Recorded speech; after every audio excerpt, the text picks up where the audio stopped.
اعوذ باللہ من الشیطان الرجیم بسم اللہ الرحمن الرحیم رب اشرح لی صدری ویسر لی امری واحلل عقدۃ من لسانی یفقہوا قولی رب یسر ولا تعسر وتمم بالخیر الحمد للہ وقفا والصلاة والسلام علی عبادہ الذین اصطفیٰ خصوصاً علی خاتم النبیین محمد الامین وعلی آلہ وصحبہ اجمعین اما بعد فاعوذ باللہ من الشیطان الرجیم بسم اللہ الرحمن الرحیم وَمِنْ آيَاتِهِ مَنَامُكُمْ بِاللَّيْلِ وَالنَّهَارِ وَابْتِغَاؤُكُمْ مِنْ فَضْلِهِ إِنَّ فِي ذَلِكَ لَآيَاتٍ لِقَوْمٍ يَسْمَعُونَ صدق اللہ العظیم۔ سورۃ الروم آیت نمبر 24 سے آج ہم نے اللہ تعالیٰ کا نام لے کے سٹارٹ کرنا ہے، مگر آیت نمبر 23 جو ہم نے کل سمجھنے کی کوشش کی تھی اس کے اندر کچھ ایسی ڈیٹیلز ہیں کہ جو میں تھوڑا سا آپ کے ساتھ ڈسکس کرنا چاہوں گا، اس کے بعد انشاءاللہ ہم اگلی آیت پہ جائیں گے۔ دیکھیے، قرآن اللہ تعالیٰ کا وہ کلام ہے کہ جس کے اندر وہ چیزیں تو آئی ہیں کہ جو ہم سمجھتے ہیں، جو ایک معاشرہ جانتا ہے، مگر قرآن اللہ تعالیٰ کا جو معجزہ ہے، اس کا جو معجزانہ اسپیکٹ ہے، وہ اپنے وقتوں کے اوپر کھلتا رہا۔ جیسے جیسے انسان کے ذہن کا ارتقاء ہوتا گیا، ذہن ڈیولپ ہوتا گیا، بہت سی چیزیں اور بھی کھلتی گئی قرآن کی۔ وہ تو قرآن میں تو موجود رہتی ہیں، مگر انسان کی مینٹل کیپیسٹی اس قابل نہیں ہوتی ہے کہ وہ اسے اس وقت سمجھ پائے، اور اللہ کی حکمت بھی یہی ہوتی ہے، کیونکہ ایک وقت کے انسان کے لیے جو چیز سمجھ کے باہر ہے وہ آنے والی جنریشن کے لیے معجزہ بن جاتی ہے۔ تبھی تو ایسا ہوتا ہے نا، انسان دنگ رہ جاتا ہے کہ یہ بات قرآن میں آ گئی 1450 سال پہلے، جو ہم جسٹ ابھی ریسنٹلی جان پائے، مگر 1450 سال پہلے جو لوگ تھے ان کے لیے وہ آیات جو تھی، وہ اس آیات کو کمپلیٹلی اس طریقے سے سمجھ نہیں پاتے کہ جس طریقے سے نئی جنریشن سمجھ پاتی تھی، اور ان کے لیے وہ آیات متشابہات ہوتی تھی۔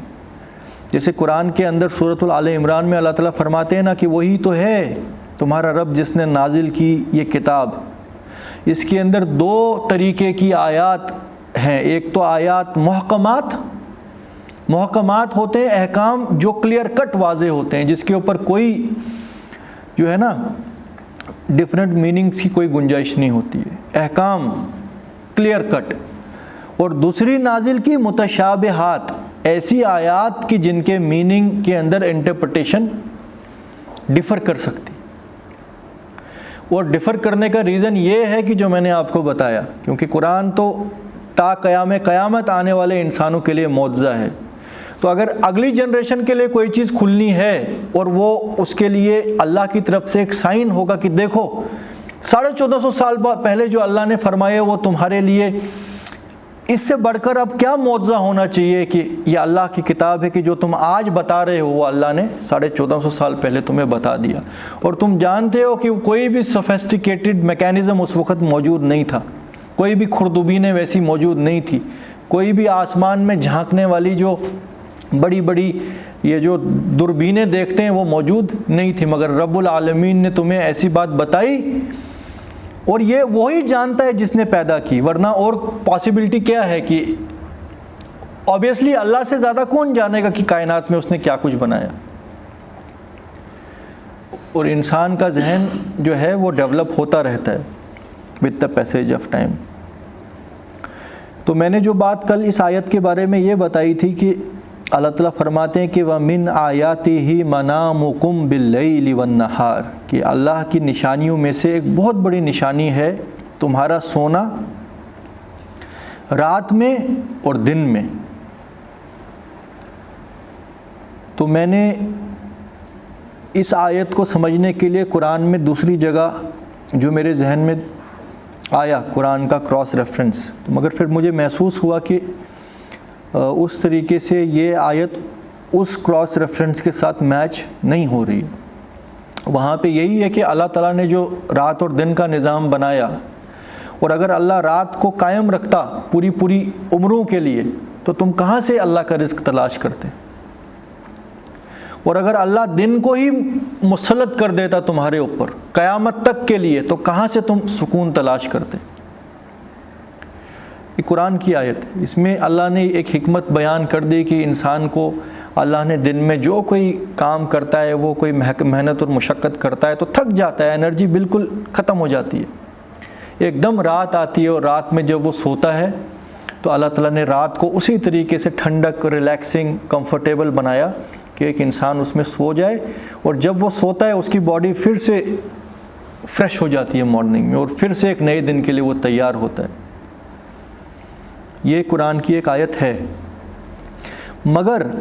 یہاں پہ اشارہ کچھ اور آ رہا ہے۔ اللہ تعالیٰ فرما رہے ہیں تمہارے لیے بہت بڑی نشانی ہے تمہارا سونا رات میں اور دن میں۔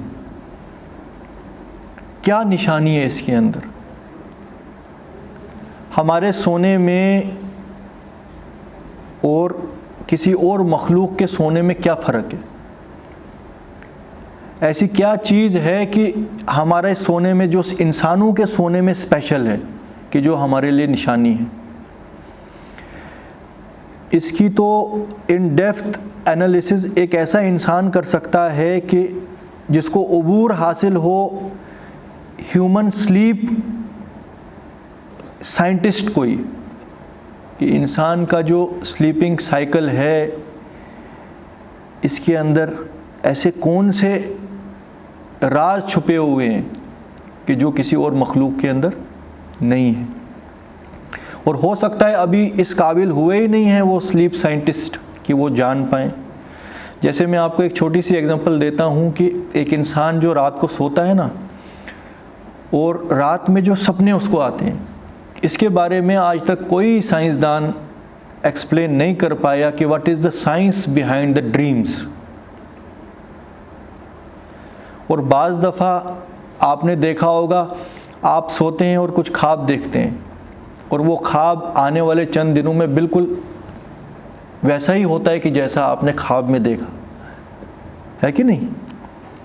عام انسان کی میں بات کر رہا ہوں، ایسے عام انسانوں میں بھی ہوتا ہے۔ تو ایسا کیا لنک اس کا نیند کے وقت ہوتا ہے؟ نیند کے بارے میں قرآن میں ایک دو جگہ اور آیا ہے، یہ میں آپ کو for the point of research بتا رہا ہوں کہ آپ لوگ بھی اپنی جگہ اس چیز کے اوپر ریسرچ کریے، کیا پتہ آپ کے سامنے یہ بات کھل جائے، کیونکہ آپ بھی سائنس کے اسٹوڈنٹس ہیں۔ اللہ تعالیٰ قرآن میں فرماتے ہیں کہ